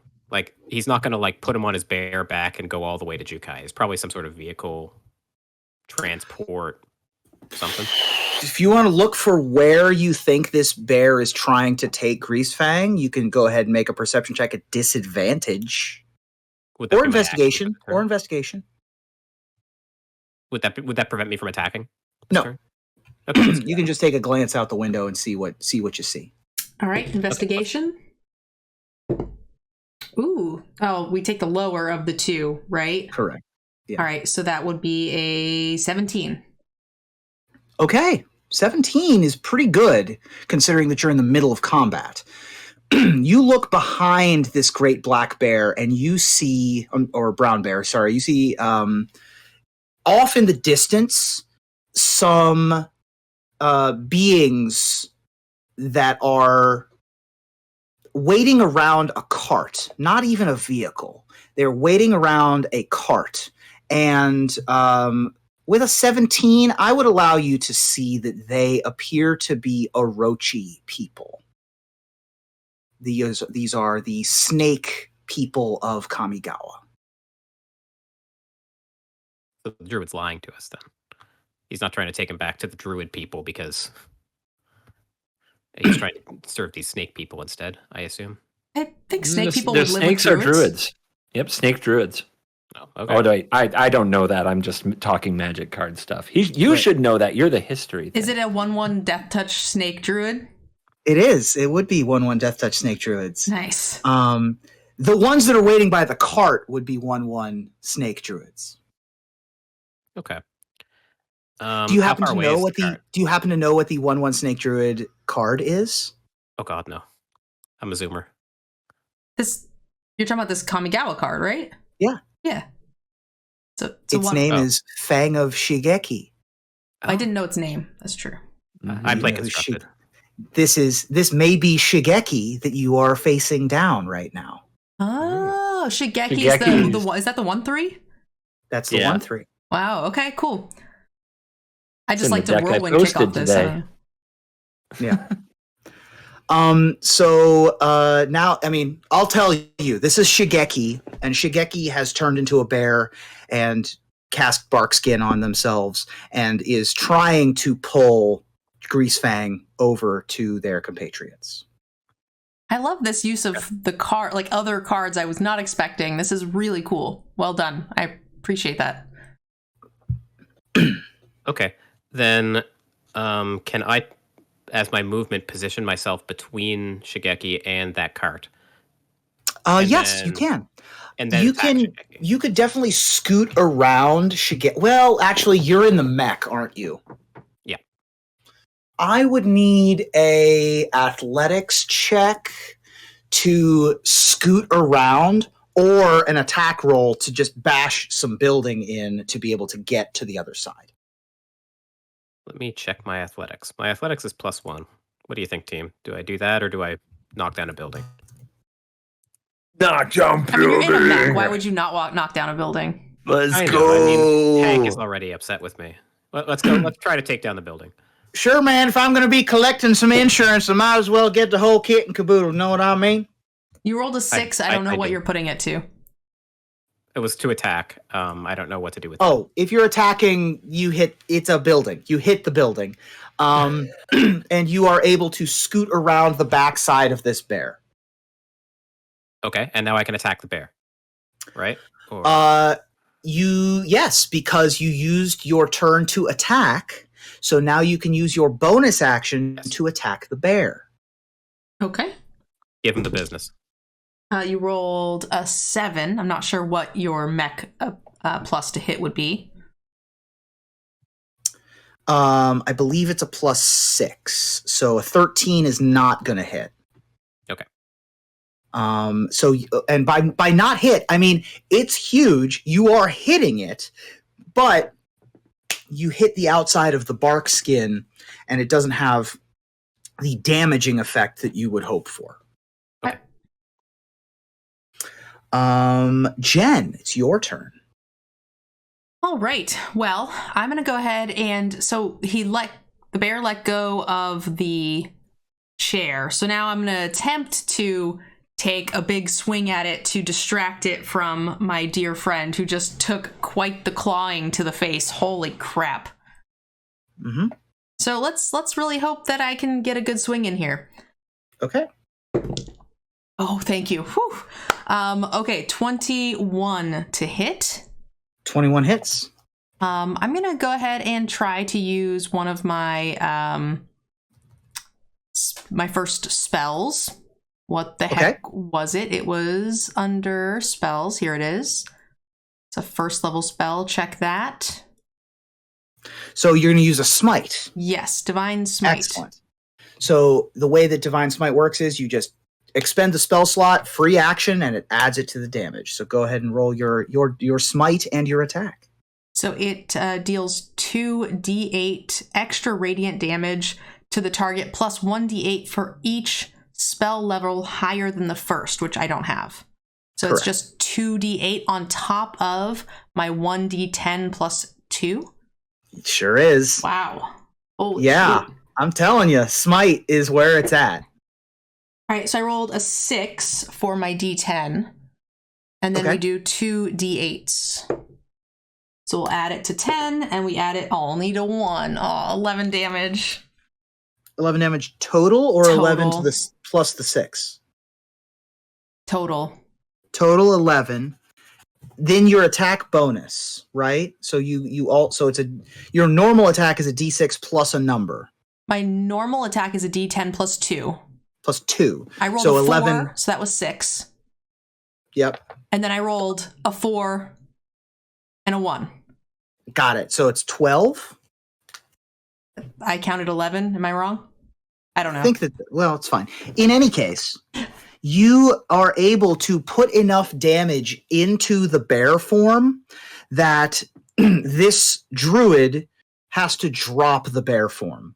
The bear form has now been defeated, and in the space where the bear form once was, you now see an Orochi, who is standing before you, angry, with the face of a very angry person in front of you, and is sort of hissing and baring its fangs and being quite upset.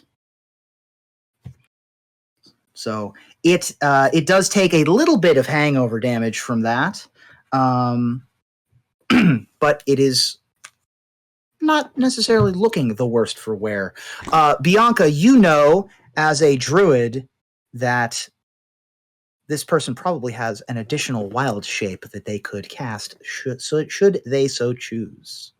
Oh boy. Jen, did you have anything else you wanted to do? No, I hit it two-handed, so I don't have an offhand for my bonus action, so I don't think there's anything I can do. Okay. And Bianca, it is your turn.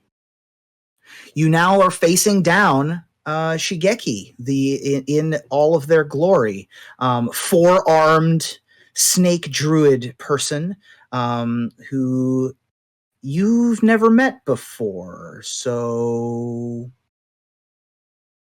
Okay, quick question of clarification. If I get attacked and I lose the last 9 I have as the bear, do I pass out or just drop the bear? You just drop the bear. It's Okay. like temporary hit points. As soon as you lose the bear, you go back to being yourself. All right, so I will continue another turn as the bear while I have bear form. First, because I'm really mad that our communication really broke down between druids. Like, I thought we had something and we didn't. Yep. So first I'm going to use my bonus action and I'm going to roar in his face Okay. to try to put him at a disadvantage for anything that goes forward. I will accept that. I will consider rolling at disadvantage, particularly if you're trying to do something social. I don't think he'll understand me anymore if I try to talk bear to him. So the roar is just meaningful enough, right? Well, you would be surprised. First of all, this is a druid person. Okay. So the rest of you were all hearing bear growls, but the two druids were speaking druidic to each other. Right? So you can understand druid even if it's being spoken by a bear. And you can speak to a druid even if they are a bear. Okay, then. So I roared. Like, I'm trying to do the right thing here, and you're messing it up. What do you mean you're trying to do the right thing? This guy is gonna be in big trouble. He's gonna serve time. He's gonna get the worst. I will see to it. He's never getting out again. He got out once, less than a day ago. The Well, now Order of Jupe... Sorry. Now I'm here. You think I'm gonna let him out? Make a persuasion check. At advantage because you did roar first. Okay.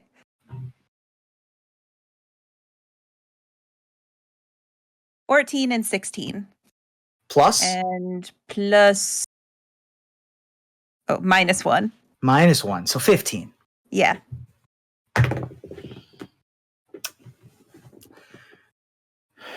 The Order of Jukai was founded to protect this realm and the spirit realm from shattering.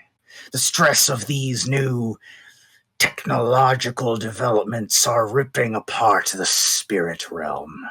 He cannot be allowed to leave. You say that he won't. Make sure that it happens. The Order will be checking.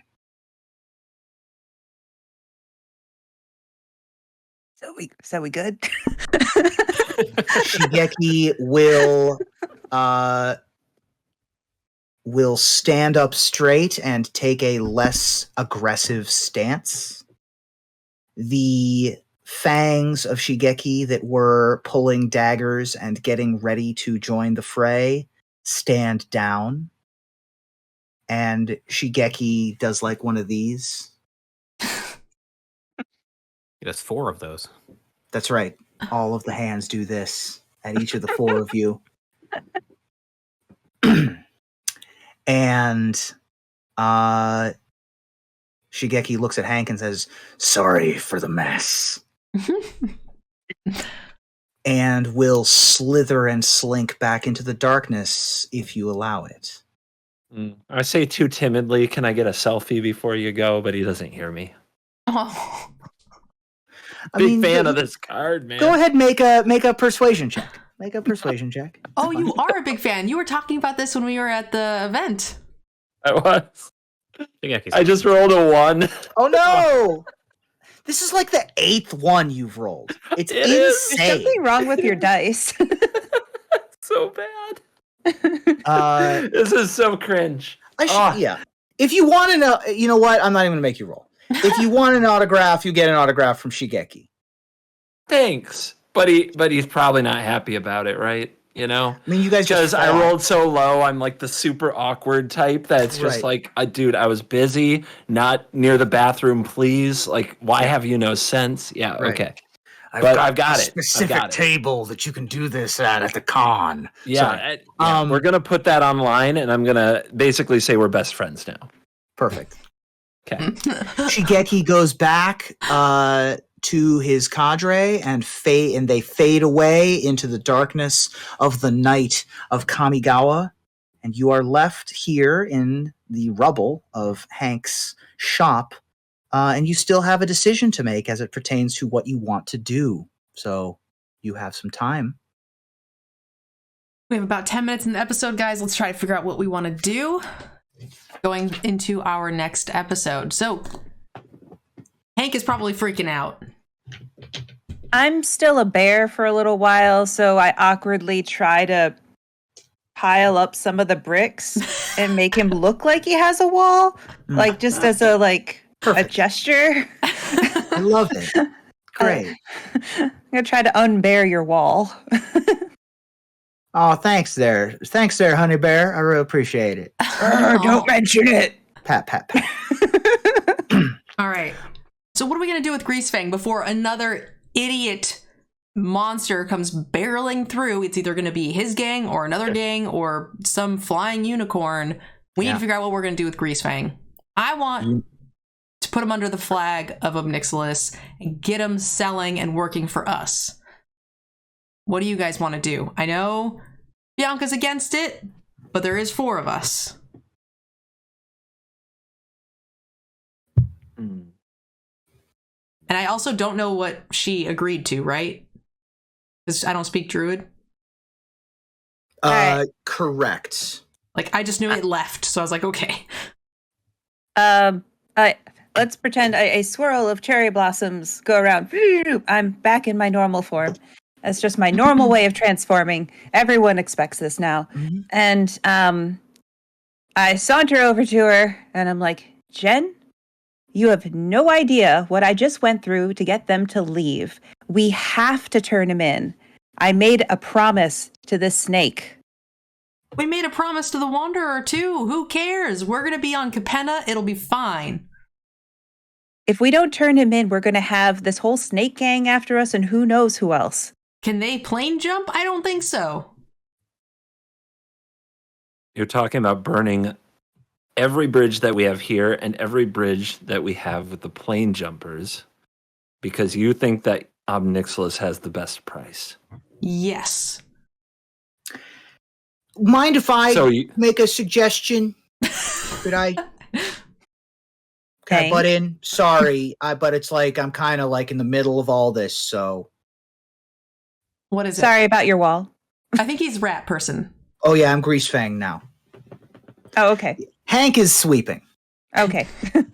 Yeah, I could give a shit about whatever y'all are talking about. Grease Fang's like, so I mean, it seems like you're in a difficult situation. I know that more people are going to come after me, you know? Obviously, the Mudakai are going to come after me. I guess the Jukai are mad at me just because, like, I ride motorcycles. I don't get their whole deal. But, you know, if the Spirit Realm is going to be coming after me, I'm assuming that the Samurai are going to be on their way. You know, like the rest of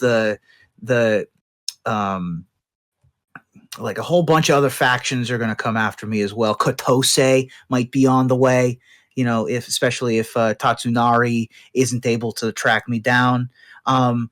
You're not going to want to have me around too long, is all what I'm trying to say. So how about we do this?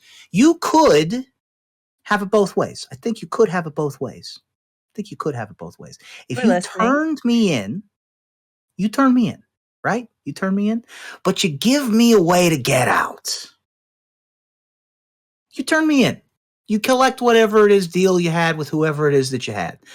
But if I have a way to get out when I'm back in, and then maybe you don't come try to get me again, maybe we can have it both ways. You know what I mean?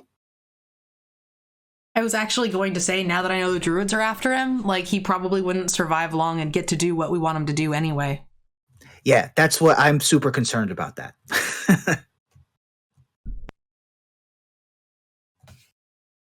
We need a way to copy him.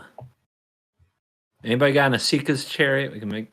Anybody got a phantasmal image? Make a clone. Homunculus. Right. We need a Grease Fang clone. We need to put a Grease Fang into jail, but then we need a Grease Fang out of jail, and then we still need a Grease Fang in jail. I am not. Just so you know, right now, I am not turning into him. I hate his look. No, I know some people. We can talk to the Thousand Faces if we want to try to get some disguise going. That's an option. All right. Or you could just give me a way to get out of prison when they put me back. I'm not sure what it is, but I say that we go for it. I can be willing to compromise as long as a Grease Fang goes away. Airball, this is your plane. What do you want to do with him? So I think in terms of success, if the Wanderer finds out that we're lying, then things are going to go bad no matter what. So the question is, if she finds out, do we want her to have the actual Grease Fang or not? I think it makes sense to make a copy to give to her and hope that that fools her. And then if that goes south, then we can actually keep the deal with Grease Fang, and even though she's pissed. Okay. So we're looking at a cloning device. Do we want to do we go talk to Phalish?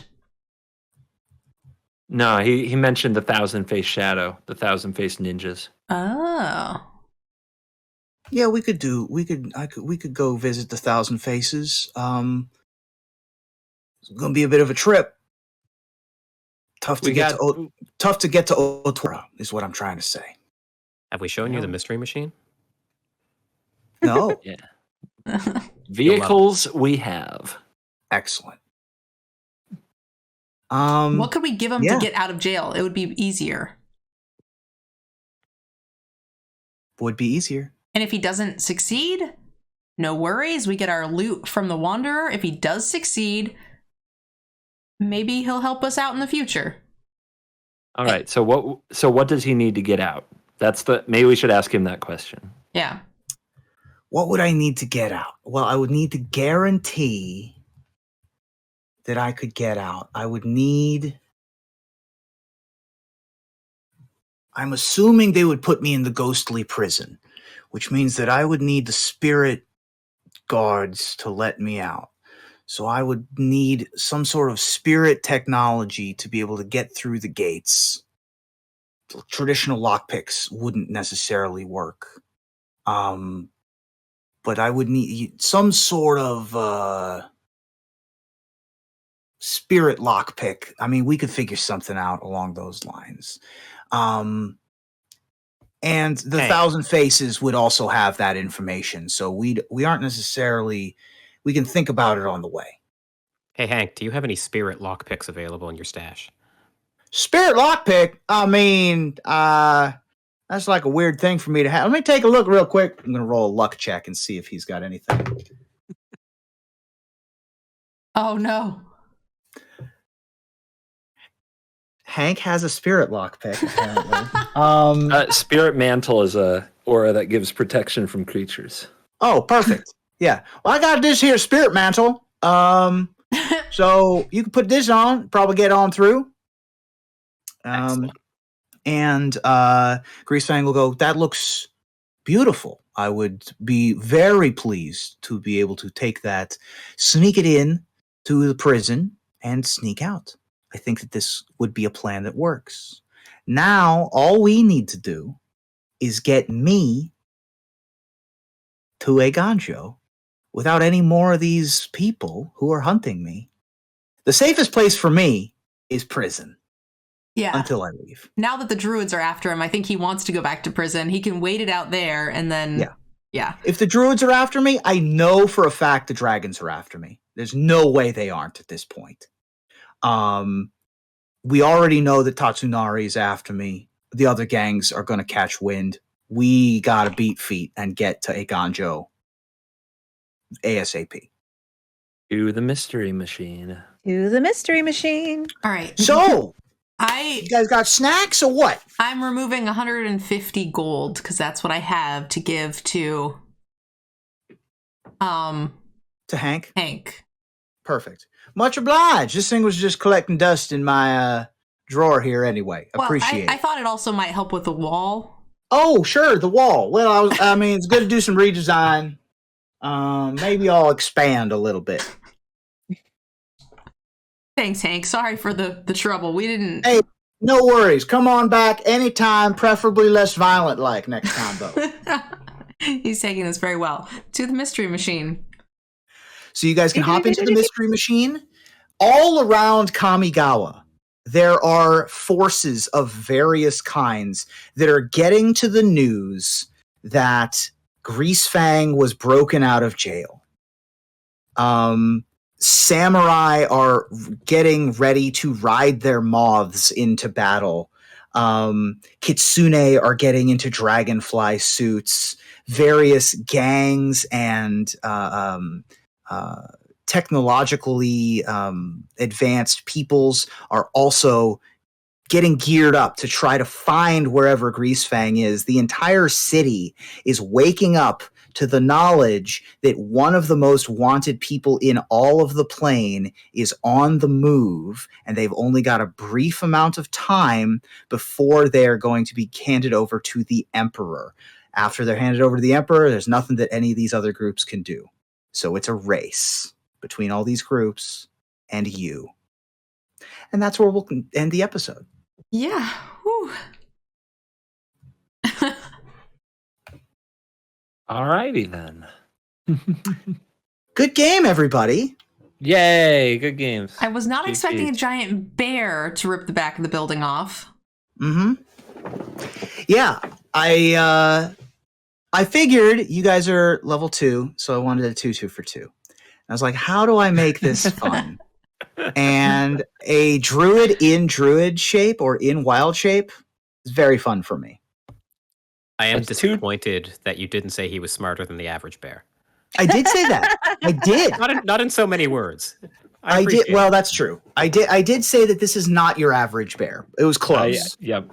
I picked it up. I knew what was going But on yes, he was not smart. He wasn't necessarily. I didn't necessarily say that he was smarter than the average bear. I will say at this point I can only apologize. it's great having CGB's knowledge of the cards. Like I recognized the first snake. I didn't really tie it to Shigeki at first because I actually didn't even know that card was a snake. But I recognized the little Death Toucher because it's a draft card. Mhm. But Right. CGB having the Shroud card and a bunch of other stuff, getting to tie those in is really, really fun. Great.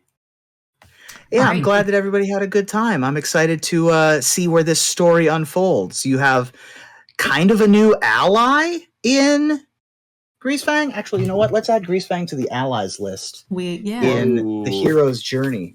Woo, yeah. I'll have to make my entry too. If you guys enjoyed the episode, make sure you guys hit up Cool Stuff, the sponsor. Make sure you guys use the Degen codes. That way we can, get renewed for a season 2. So we can get onto, Capenna and see what's going on that plane.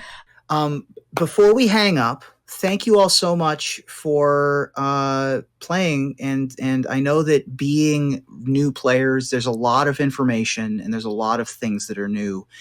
Anytime you want to have a chat with me about your characters or about stats or anything like that, we can either chat in Discord over text, or we can set up a meeting if you want to chat with voice and stuff. And also, please put in any other. So I have the MindLink mech written down. If there's anything else that I need to write down, the self-destruct button, I need to do that as well. If there's anything else that you want me to craft or make an item card for, please let me know. Sounds Okay. Great playing with everybody, and I'll see you in 2 weeks. All right. See Bye, ya. guys. See you guys. Bye.